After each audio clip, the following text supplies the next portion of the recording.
Hey guys, welcome back to my channel. So today's video is going to be about some older eyeshadow palettes. Now I use the word older a little bit loosely because a lot of these products are from like 2019. They're not exactly old makeup products, but they are not brand new makeup releases. And typically when I'm considering new eyeshadow palettes, I wait to see which new products catch my eye and appeal to me. But there are some older palettes that are on my wish list that I'm always considering, and I haven't picked them up yet. So if you guys have any, recommendations, if you have any insight into these palettes, if you think they're really worth the money or you think they're really bad, let me know what you think, because at some point in 2020, I might add one or two of these to my collection as my palette purchase for a specific month. So ColourPop's 9-pan monochromatic palettes were one of my favorite releases of 2019. I do have quite a few of them. My absolute favorite was It's My Pleasure. And if you guys missed my original announcement video, I do have a bundle on the ColourPop website right now with some of my favorite products of 2019,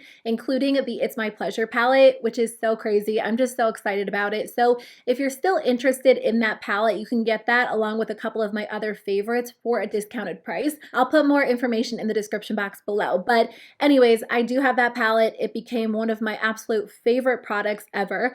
And when they released the ColourPop Lilac You a Lot palette, at first I thought they were actually re-releasing It's My Pleasure just based on the initial photo. They looked pretty similar to me, so I told myself that I did not need both of them. And then I saw additional photos and YouTube videos using the ColourPop Lilac You a Lot palette, and I just think it's such a pretty soft purple palette, and I just think it would make a good complementary palette to It's My Pleasure. I would love to use them together. So whenever I think about older palettes, and especially older ColourPop palettes, like this is the one at the top of my list. So I think at some point in 2020, I will end up purchasing that one. The other ColourPop 9-pan palette that still calls my name is the Smoke Show palette. And I was actually on the ColourPop website, and it looks like they've renamed this palette to Blow and Smoke, but it is a gorgeous smoky toned palette with grays and silvers and blacks and a few highlight tones. I was going through this phase where I was super into cooler toned smoky eyeshadow looks, and I would wear like colorful looks, but I would wear a lot of neutrals, and I think that would have been the ideal time to grab this palette. I think it was actually when this was first released, and I do wear them from time to time the rest of the year, but as we are heading into spring in a few weeks, a few months, I don't even know, because winter feels like it's forever long at this point, I don't think I will be reaching for those shades as often, which is why I haven't purchased it. I don't have a ton of smokier tones that I love and want to reach for over and over, and I think deeper, more intense, like grayed out or black tone smoky eyes are a little bit more difficult. And because I love ColourPop's formula so much, I do think this would come in handy for those days. So I might revisit this one again next fall and see how I'm feeling then, but it is one that I have my eye on. The last ColourPop palette is one that I was thinking about purchasing until I actually got ready to film this video, but I still thought I would mention it because I did consider it for so long. This one is the Truly Madly Deeply palette. This one is available on their website. But when they first released it, it was actually an Ulta Beauty exclusive. It's a 16-pan eyeshadow palette, and every single time I saw a photo of this online, I wanted to buy it, like right on the spot. There's just something about this palette that pulls me in. I think it has beautiful neutrals, it has deeper tones, it has some pretty pinks and purples, and I really do think this is one of their prettiest palettes. The reason why I decided not to purchase it just yesterday when I was getting ready for this video is because on their website, it says that it's filled with their best-selling shades. I knew there were a few repeat shades just based on the names, but I didn't realize this entire palette had their best-selling shades in it. And because I do have quite a few of their palettes, I'm sure that I have quite a few of these shadows in my collection. The other thing is this palette does have 4 pressed glitters, and at this point, I don't really wear pressed glitters, so I don't know that I would get much use out of those 4 shadows, but I thought I would just mention it because it is one that I've considered from like the day they released it just up until yesterday. Okay, so there are a few Natasha De Nonna products on my wish list, some older palettes that I'm considering. I keep saying that I will not spend $129 on one of her palettes. I really like the $65 palette that comes with 15 shadows. She did Sunrise last year. She just released the Love palette, which I am considering for February. By the time this video goes live, I might have already made my mind up on my February palette, but I just think that makes a lot more sense. The $65 palette is like the size of a regular eyeshadow palette, maybe even a little bit bigger. So I just don't see the need to spend $129 on a larger palette. But all of that being said, there is one palette that's $129 that's on my wish list that I look at and I think about buying and I consider over and over, and that is the Biba palette. Whenever a Sephora VIB sale rolls around or there's a Natasha De Nonna sale like on Black Friday, I always check to see if this product is on sale. And even during the VIB sales, I think about picking it up. When this was first released, I was super interested in it, or no, I wasn't super interested in it because I had my staple neutral palettes and my favorite formulas, and then a few months ago I tried the Sunrise palette and I really enjoyed the formula, but the shades that I wore the most were like the simple neutral tones. So ever since doing that, I've been considering another one of her palettes. Her shadows just look very smooth on the eyes.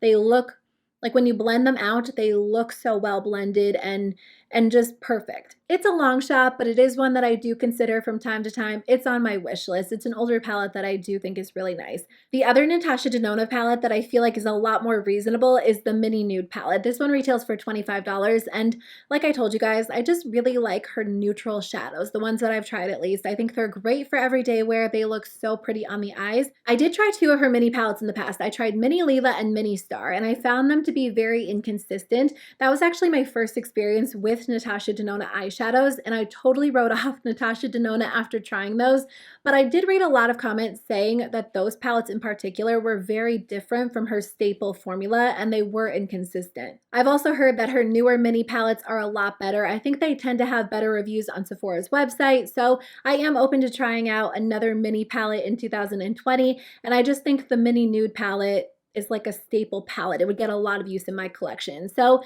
I am considering those. What do you guys think? Do you think her formula is worth the money? Do you think it's ridiculously overpriced? Would you purchase the palettes if they were on sale? I would love to hear your thoughts. Okay, so I've been tempted by these two palettes in particular for a long time, but after trying my first Mel Cosmetics palette, I picked up the Muerte palette in, was it December? I think it was like the end of November, the beginning of December. I really wanted to try out more from the brand, so it just kind of solidified my my curiosity. And now I'm certain that I want to try out more of their palettes. So the first palette on my wish list is the Smoke Sessions palette. I was originally going to buy this. This was going to be my first Mel Cosmetics palette, but I decided to skip over it at the time because I got so many mixed reviews about this palette from you guys. Those of you that loved this palette really loved this palette and you still rave about it. So that's why I am considering it. But I also got a lot of comments from people who said their eyeshadows were like exploding or breaking, or they had it in their drawer for a while and when they pulled it back out, the shadows were completely different. So I felt like maybe the formula was a little bit unstable. I don't know exactly what was going on or if they fixed it, but that's the reason why I decided to skip it, because for $48, you don't want your eyeshadows to crack and break and be unusable. But the colors are just so stunning. What I like about this palette is that it has so many shimmer shadows in it. I think there are only 2 matte shadows. The Muerte palette, which is the one that I own, actually only has like 2, maybe 3 shimmer shadows in it, and the rest are mattes.